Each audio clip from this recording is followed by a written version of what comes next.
नमस्कार। प्रथम वर्ष राजनीति विज्ञान के प्रथम प्रश्न पत्र में आज हम समानता की अवधारणा देख रहे हैं। तो समानता की अवधारणा को देखने से पहले हमें इसके अर्थ को समझना होगा। तो अगर हम इसके अर्थ पे जाएं तो जिस प्रकार से स्वतंत्रता का यह अभिप्राय उतना ही भ्रमपूर्ण है जितना यह कहना कि पृथ्वी समतल है। मतलब जिस प्रकार से हम ये मानते हैं कि स्वतंत्रता का अर्थ बंधनों का भाव है, जबकि ऐसा नहीं है। समानता में भी कुछ कुछ नियम इसी प्रकार से लागू होते हैं। तो अगर हम समानता के तात्पर्य पर बात करें तो इसका तात्पर्य यह है कि राज्य के सभी व्यक्तियों को व्यक्तित्व के विकास के समान अवसर दिए जाने चाहिए। मैं दोबारा रिपीट करती हूँ, राज्य के सभी व्यक्तियों को व्यक्तित्व के विकास के समान अवसर दिए जाने चाहिए, ताकि किसी भी व्यक्ति को ये कहने का अवसर न मिले कि यदि उसे यथेष्ट सुविधाएं प्राप्त होती तो वह अपने जीवन का विकास कर सकता था।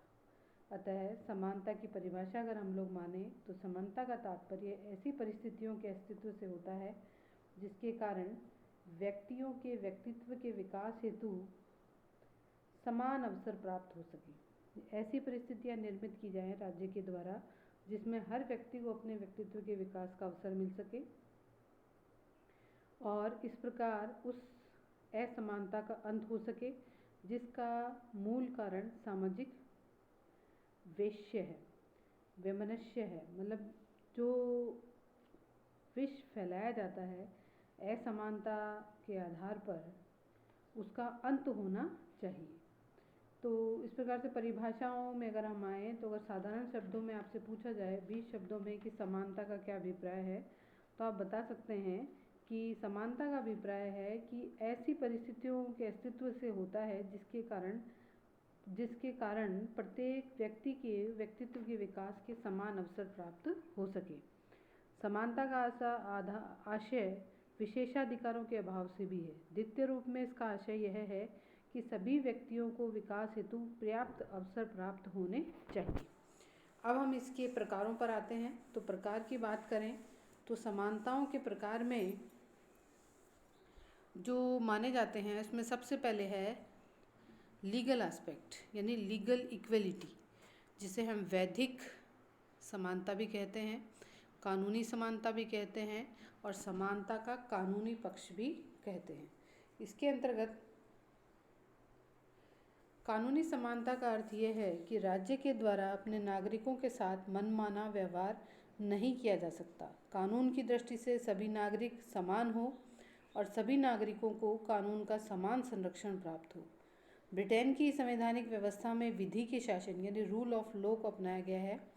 कानूनी समानता की स्थिति को प्राप्त करने की ही व्यवस्था कानूनी समानता में अंतर्गत आती है। अब कानूनी समानता के अंतर्गत कौन कौन सी समानताएं आती हैं, जिसमें सबसे पहला है इक्वलिटी बिफोर लॉ, यानी कानून के समक्ष समानता।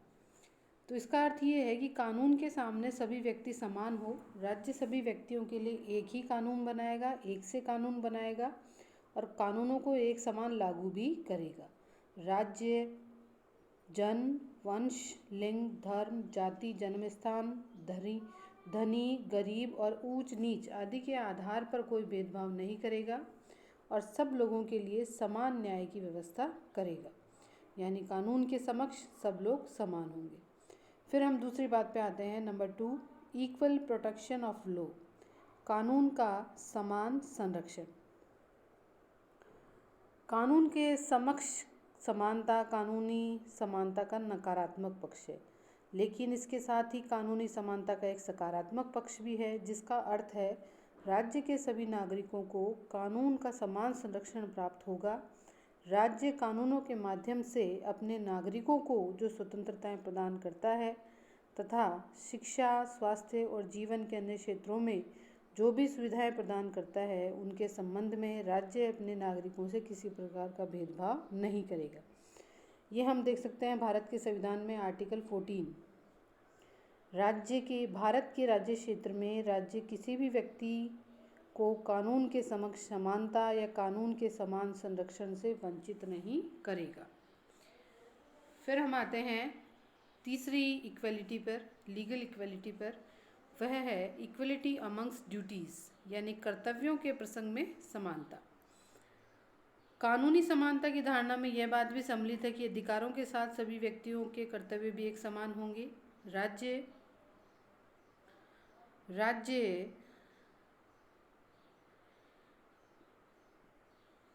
समान होंगे। धर्म, वंश, जाति, संपत्ति आदि के आधार पर कोई विशेष सुविधा प्राप्त व्यक्ति नहीं होगा और न उनके कर्तव्य कुछ अलग अलग माने जाएंगे। भाई ये नहीं माना जाएगा कि इसका जन्म यहाँ हुआ है, इसका वंश यहाँ हुआ है तो इसकी ड्यूटीज़ अलग हैं, दूसरे की ड्यूटीज़ अलग हैं, ऐसा नहीं होगा। वो कहलाती है इक्वलिटी अमंग्स ड्यूटीज़। फिर नंबर 4 पे हम आते हैं, इक्वलिटी अबाउट टैक्स फिक्सेशन, यानी करों के निर्धारण में समानता। करों का निर्धारण करते समय इस बात का ध्यान रखा जाएगा कि करों का बोझ सभी के ऊपर डाला जाए। इस प्रसंग में कर देने की क्षमता के आधार पर अवश्य ही भेद किया जा सकता है। धनी व्यक्तियों पर करों का अधिक बोझ और निर्धन व्यक्तियों पर करों का कम बोझ कानूनी समानता के सिद्धांत के अनुसार ही है। कि हमने एक पे निर्धारित कर दी है कि जिसकी सैलरी इस सैलरी से अधिक होगी वह इतना % टैक्स देगा। वो टैक्स का जो निर्धारण है वो हमने इक्वलिटी के आधार पर दिया, मतलब जिसकी जितनी अधिक तनख्वाह होगी उसको उतना ही अधिक टैक्स देना पड़ेगा। इस समानता को हम करों के निर्धारण में समानता कहेंगे। नंबर 5 पर हम आते हैं, डिस्क्रिप्शन मेंटल डिस्क्रिमिनेशंस, विवेक संगत आधार पर भेदभाव मान्य। विवेक संगत आधार पर भेदभाव मान्य। कानूनी समानता का विचार राज्य द्वारा मनमाने आधार पर किए जाने वाले भेदभाव का ही निषेध करता है। विवेक संगत आधार पर यदि किसी विशेष वर्ग विशेष को सुविधाएं प्रदान की जाती हैं तो समानता का सिद्धांत इसको निषेध नहीं करता है। शर्त यह है कि उस स्थिति में उस वर्ग के सब लोगों पर वे समान रूप से लागू हों। उदाहरण के लिए राज्य ऐसा कोई कानून बना सकता है कि अमुक राशि या कम आय वाले लोगों को सरकारी दुकानों से सस्ता अनाज मिलेगा, अथवा ऐसे परिवारों के बच्चों को शिक्षण शुल्क में छूट दी जाएगी। भारतीय राज्य व्यवस्था में अनुसूचित जाति जनजाति को विशेष सुविधाएं प्रदान की गई हैं, वे इसी श्रेणी में आती हैं कि वर्ग विशेष को प्रदान की गई इस प्रकार की विशेष सुविधाओं को इस आधार पर न्यायालय में चुनौती नहीं दी जा सकती है कि वे कानून के समक्ष समता के सिद्धांत के विरुद्ध है। यानी विवेक संगत आधार पर भेदभाव मान्य है। Discrimination, mental discriminations.